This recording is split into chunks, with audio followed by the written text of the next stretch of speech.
intimacy and connection, the nature of connection. Oh, there's so much to say about connection. You obviously are connected people. I mean, it's just the way you greet me and all that says connection is something that's big on what you're about.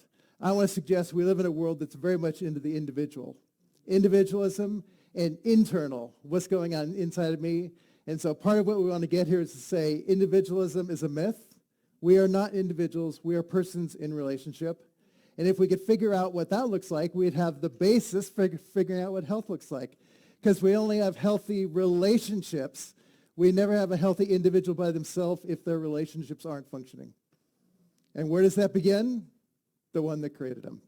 So we're doing heart surgery. I didn't anesthetize you or anything.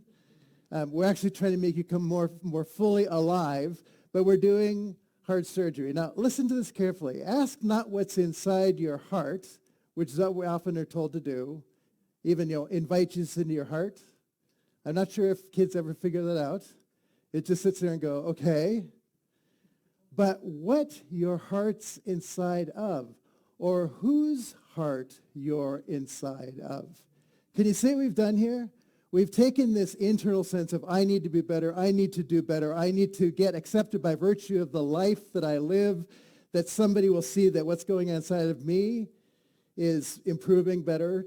But you know what? The transformation that Carrie talks about, it happens when we discover we are inside of a heart that embraces us just as we are, not as anybody thinks that we should be, and we start being transformed by recognizing that's reality in the same way a fish discovers by jumping out of water suddenly, oh, I've been in water all along. I didn't even know it was until I recognized what water is not. I didn't ask your permission to say this. Can I talk about the title of your doctorate? So Cheeky had a title. It was Inside Out. So where does that begin? Inside. And I said, Cheeky, we can't do this. We argued, didn't we? So what does it need to be? Outside, inside, out.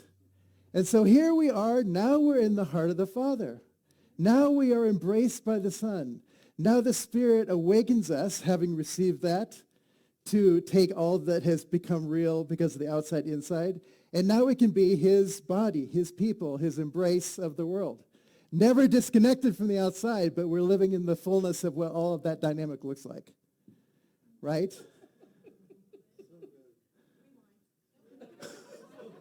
Yes. What's that?